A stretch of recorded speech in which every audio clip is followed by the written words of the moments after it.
Magandang hapon po sa inyong lahat. Ako po si Alrafi Guzman. At ako naman si Renjan S. Misamis, At kami po ay mag-i-interview ngayon sa Central Elementary School.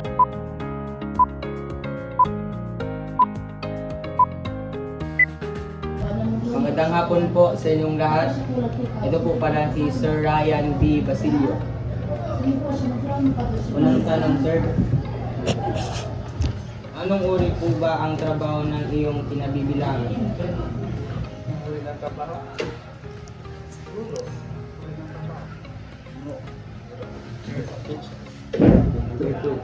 Kailan po kayo Isang public school teacher. Kailan po kayong nagsimula sa inyong trabaho? Nagsimula June 1, 2020. June 1, 2020 nagsimula. Na-hire bilang isang public school teacher. Question, sir.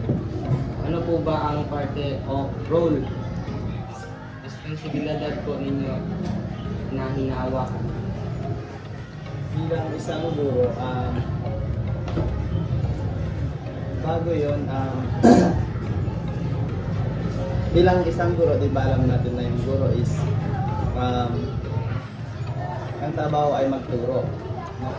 So, since ang tanong ay ano po ang, ano yan? Ano ang rule? Ano po ba ang role or responsibilidad po ninyo na hinahawakan? So, at present, ngayon is hindi ako nagtuturo kasi ako ay isa special education coordinator. So, pero sa 5 years in service, 4 years ako as classroom teacher.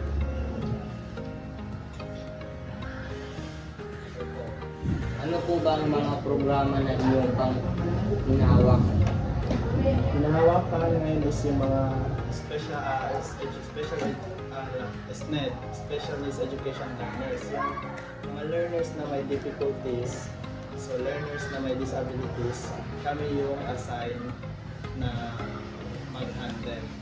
So kami din yung lahat din ng tulong, financial or bagay na nanggaling sa MSWD ay kami po yung parang bridge po namin na teachers from SNED para mapayabot na MSWD ang tulong sa mga SNED learners maliban sa pagtuturo.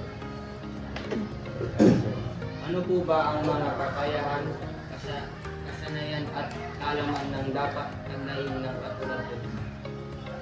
Kasanayan sa kaalaman, so pagdating doon, dapat sinasabi ito ang isang guro ay dapat isa siyang sinasabi na versatile.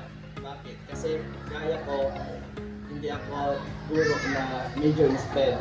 Ibig sabihin, isa akong generalist teacher. Dapat nasa classroom ako regular teacher. Pero andito ako ngayon nagtuturo na special needs education, learners na with disability. So, ang ibig sabihin nun, yung pagiging versatile, yung pwede ka sa lahat kahit saan ka ilagay, yung isa sa mga ugali na dapat taglay na isang guro. Pwede ka sa lahat, hindi ka pwedeng tumayaw sa mga bagay na pinapagawa sa iyo. Yung kaya mo taglayin lahat ng mga bagay na pinapagawa sa iyo.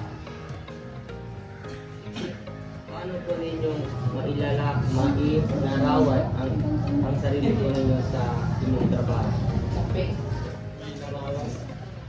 Siguro ngayon, 5 years pala ako sa service. May larawan ko ang sarili ko sa trabaho. Siguro diligent ako sa trabaho. Yung sinagawa, yung lahat para yun.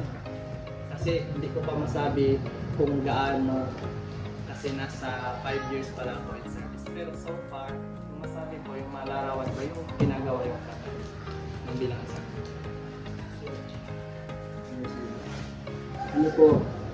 Ano po parte ng inyong trabaho inyo na kung saan masaya kayo habang ginagawa po ninyo ito? Anong parte? Anong parte ng trabaho? masaya kayo? Masaya yung pagtuturo. Masaya. Kasi ito yung pinili na profession.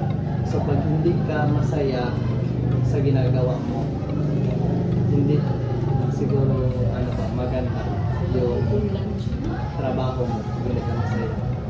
So yun, kahit may mga problema, siguro dahil masaya ako sa pagtuturo ko, yun yung parte ng trabaho ko na masaya ko yung pagtuturo. Sa trabaho po ninyo, ano po ang dapat at hindi dapat gawin? Yung dapat at hindi dapat gawin. Yung mga dapat gawin is una, maging responsable dito. Kasi maraming mga guro na hindi responsable. Pag may mga trabaho, dapat gawin talaga ng isang guro. Kung ano yung trabaho ng isang guro, dapat maging responsable ka sa lahat. Yung mga hindi naman dapat gawin is yung napakaraming mga bagay na hindi dapat gawin. Una yung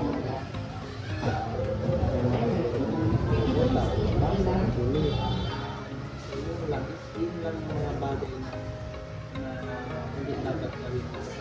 I mean, mas marami pang mga bagay na hindi nila dapat na gawin. Pero yun lang yung may merit ko so far kasi yun yung usually na marami pang mga tama na ito. So yun, siguro yun talaga hindi dapat gawin ng isang group.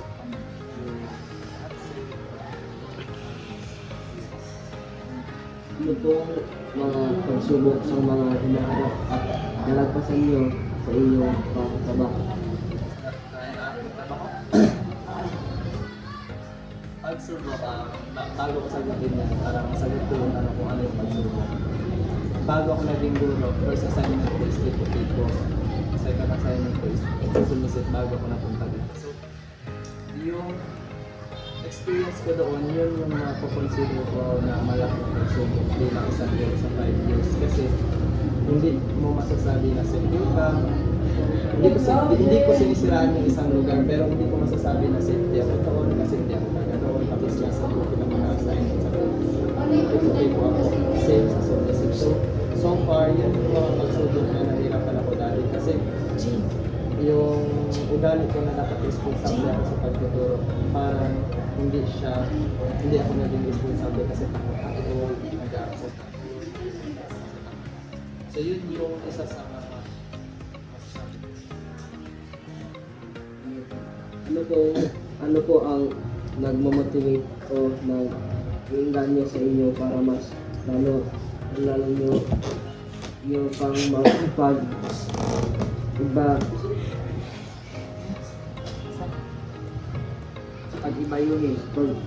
pagbayuhin ang trabaho po inyo? Nag-iinganyo? Nag-iinganyo sa atin. Ano ba nag-iinganyo sa atin para magtrabaho? Sahod? Wala naman ako sahod. Puno na ng load. Ano ba, ma'am? Siguro yung nag-iinganyo na magturo. Ano? Makakibasa na? Ano po ang nagmamotivate o nag-iinganyo? Yung mga bata. Siyempre, yung mga bata. Yung nag-iinganyo sa amin na magturo. Kasi, Sir, ano po ang nagmo-motivate na iinganyo sa inyo para mas lalo inyo pang pag-ibayin ang trabaho niyo? yung mga bata, yun yung point doon is tinatanong kung ano yung nag-iinganyo sa iyo. So maliban sa family is yung mga bata kasi pag wala kang love kung ikaw ay isang guro na wala kang love sa learners mo, yung mangyayari is absent ka, tamad ka, kasi nga hindi mo love yung pagtuturo. So bayaan lang yan kasi so yun, yung bata talaga. Kasi alam mo na from the first place, alam ko na yung passion is mag-usok. So yun.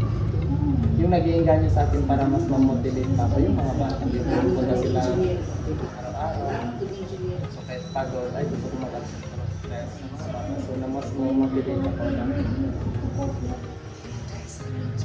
Para po sa inyo, ang trabaho niyo ngayon, masasabi niyo, profesyon yan o bakasyon lamang? Bakit? Ito ay isang profession. Kasi sabi nga na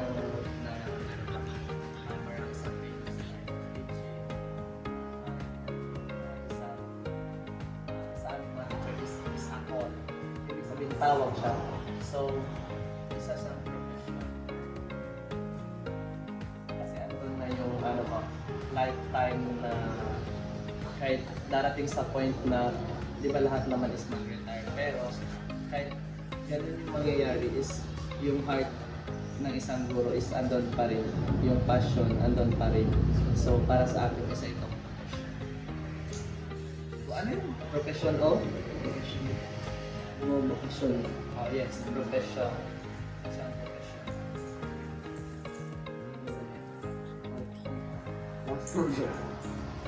Paano po ninyo iinganyo ang mga kabataan na katulad ko, katulad namin, na piliin ng ganitong profesyon o trabaho sa hinaharap? Sabi nga sa isang kasabihan, there will be no teachers, there will be no professionals and teachers. So, dito sa Pilipinas, ang guro yung pinaka, unsung heroes. Ibig sabihin, hindi masyadong ganun pinapansin, ganun kataas yung Kasi may mga engineers pa tayo, doctors, soldiers, yun yung mga profession na mas sikat. Dahil sabi ko kanina, yung mga nasabi na yun na profession, wala yun sila pag wala yung guro. So imagine, kung kayo pipiliin nyo ang pagiging guro, isang malaking karangalan na sa dadalhin niya sa hanggang sa mamatay kayo, hanggang sa mag-retire kayo. Ito mga bata na ito, hindi tayo sabi mo. Napakasarap maging isang guro kasi lalo na kung sa future makikita mo yung mga product mo isa na successful. No?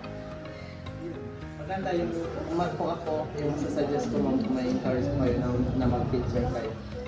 Kasi iba yung feeling pag naabot ng mga bata yung pangarap nila through sa teacher.